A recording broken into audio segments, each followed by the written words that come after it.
Middle East Council and Global Affairs. The floor is yours. Thank you. Good morning, everyone. Sabah al-khair. Assalamu alaikum. I am Dr. Dalia GHANEM. I am the Director of the Conflict and Security Program at the Middle East Council on Global Affairs. I am an expert on the Middle East with a weak spot on North Africa, a region that is always forgotten. So I will have the honor today to moderate this panel. So I will start with a few remarks before presenting the participants, the panelists. So the world today is facing an unprecedented amount of challenges: geopolitical tension, economic volatility, climate change, and technological disruption. And despite the fact that Korea and the Middle East are far from each other, they share common challenges. Strengthening cooperation is crucial for both regions to navigate these difficult times and these uncertain times and achieve mutual prosperity. To walk us through these challenges, but also how to bridge the gap, we have today with us four amazing panelists. I am starting with His Excellency Abdulaziz Al-Hur, who is the Director of the Diplomatic Institute at the Ministry of Foreign Affairs, Qatar. Next to him, we have Professor Dr. Peck. He's Senior Researcher at the Institute of Middle East Studies, Hanhook University on Foreign Studies. Next to him, we have my dear colleague and friend, Dr. Adel Abdel Ghaffar. He's Fellow and Program Director at the Middle East Council on Global Affairs. And last but not least, Professor Han. She's the Assistant Professor at the Department of Political Science and International Relations at Souk Myung Women University. And she shares with me her love of the Maghreb and North Africa. So, without further ado, we're starting with Your Excellency Abdulaziz Al-Hur. The floor is yours. If we keep the remarks to 15 minutes maximum, so I can come back to you with a follow-up question. Thank you.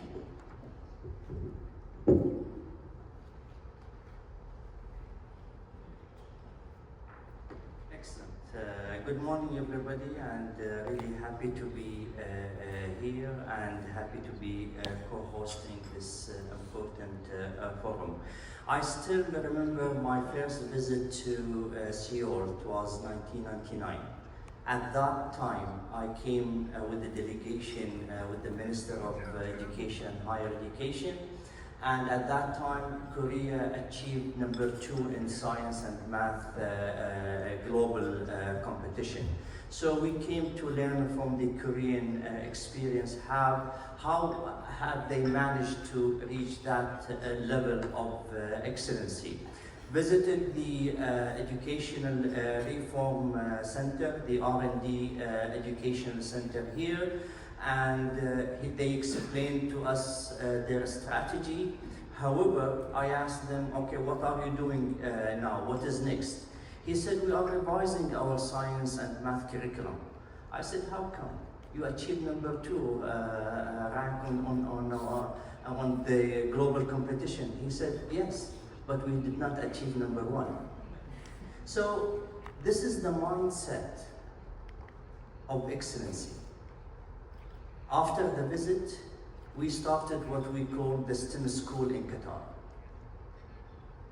hoping to really raise the bar and raise the Qatari students' achievements in math and science. This is how countries learn from each other. This is how we exchange. This is how we learn from best practice. They have best practice and we have best practice. It's the best opportunity is to share some of these best practice. All the excellencies in their opening speeches talked about the challenges in both regions, in this region and in the Middle East region. I mean, geopolitical challenges, tension challenges, a lot of issues are in the region. This is we know, and this is the challenge, but what are the solutions? What can we do to deal with these regional challenges and even global challenges? We are celebrating the 20th anniversary of this forum. We have achieved a lot, but have we achieved enough? No, we have not achieved enough.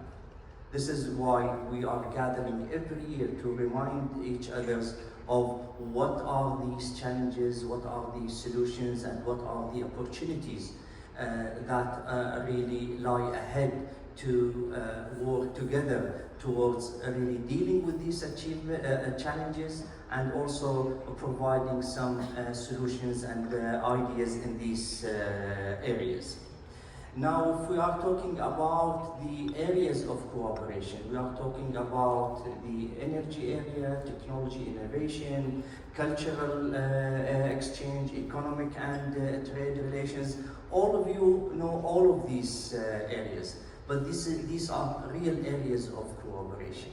For example, if we are talking about the energy, now Qatar, with the experience in the LNG area, now we have the know-how from gas exploration to processing to refining to marketing to selling. So we are willing to share our experience and the know-how in this area with those who would really not only receive our supply of energy, but would like to work with us and learn from our experience in this area. The same goes to innovation and AI and technology. This region is known for this, the strength in this area. What can we learn? Especially that the era is the AI era. Now, even at the Diplomatic Institute, we introduced 3 courses in AI in the diplomatic context. What can diplomats and how can diplomats benefit from AI? Qatar has invested and announced big investment in the AI. UAE just announced also big investment in the AI. Okay, with this investment, how can we cooperate in this area? Because this will be one of the tools for the future. Some countries, some people are shying away from using the AI and thinking of the how to detect, how to prevent, how to come up with all these long policies to deal with AI, and some people are just using these technologies and these advancement in knowledge to really advance their practice and their countries as well. So a lot of areas of cooperation needed and will be required in this area of technology, innovation, AI. Health care. We used to send our people always to Europe or to North America. Now, Korea is one of the really destination for healthcare, for health treatments. So how can we even benefit from this? Just last month, we opened a new big Korean hospital in Qatar, and a lot of people started to go to this hospital because we already learned about this really and learned about the advancement in health care system in Korea. I was just in a very social gathering with my family on last Friday and asked them, how many of you are watching Korean drama? All of them. All of this young generation is now watching Korean drama. I mean, for us, we're used to Hollywood or Bollywood or Arabwood. I don't know. I mean, this is my generation, but this new generation is different. So people to people, Korean drama is there. So the opportunity to shake hands and shake hearts, it's there. It's happening. But it needs even more efforts to make it grow. Therefore, when we are talking about cultural exchange, it's not anymore government to government. This is the easiest thing to do. To organize a forum or an event between governments, we have the funding, we have the resources to do it. But to grow the relationship from grassroots This is the most challenging when we are talking about the exchange. Therefore, in trade, in energy, in technology, in innovation, and culture, and education, all of these areas are really a very rich areas for cooperation, existing and future cooperation. Now, Korea is standing in terms of trade in a very, very high competitive level with the. I would focus more on GCC and Qatar because I know the numbers actually. It's really growing. His Excellency in his opening speech talked about really 5 times for the Middle East, 5 times in the growth in the last 20 years, but for the GCC and for Qatar in particular, it's becoming like almost partner number 2 in some areas. Therefore, with all of these challenges are happening, still there are very good achievements and areas of cooperation. If I may, how many minutes I have? Okay, very good. If I may just focus in one particular area that we are really very interested in, and that would be also the talk of tomorrow, is the mediation and peace making.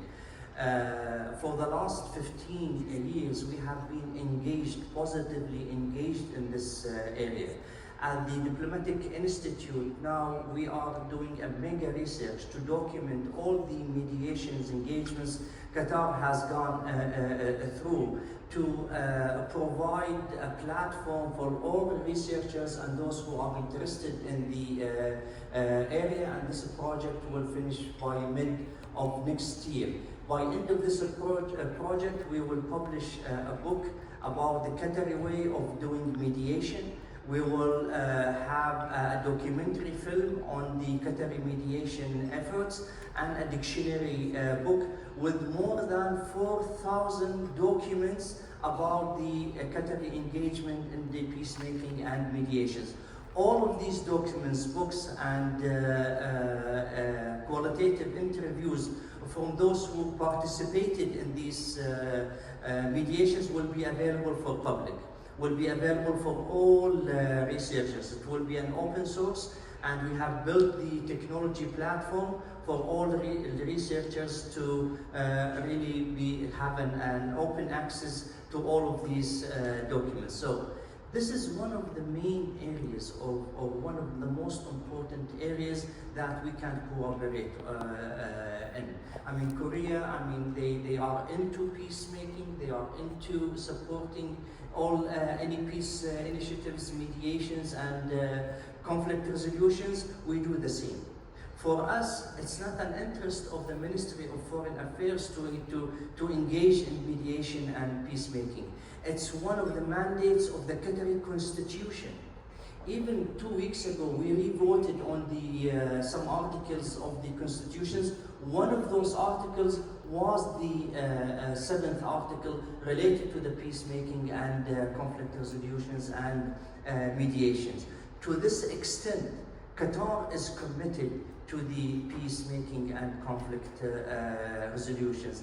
It made it a constitutional mandate, not a strategic goal for the Ministry of Foreign Affairs or an objectives that it can be just achieved. So minister goes, minister comes, mediation, peacemaking, and conflict resolution remains a priority for us in Qatar. So this is one huge area of not only potential cooperation but real cooperation, because we share the same and it's a common and shared objective between the two countries.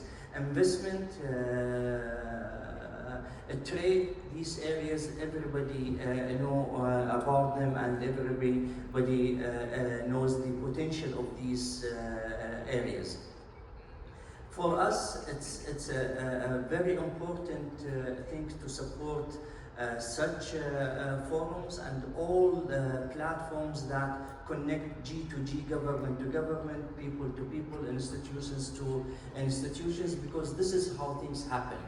If we stay for the relationship at a very only government level, it will not go down and it will not have this deep impact. For us, it's important to have all sorts and all types of relationships, so the impact will be really wider and deeper. With this, I would like to conclude my remarks here and leave the space for my colleagues on my left. Thank you very much. Thank you, Dr. Har. Just to come back on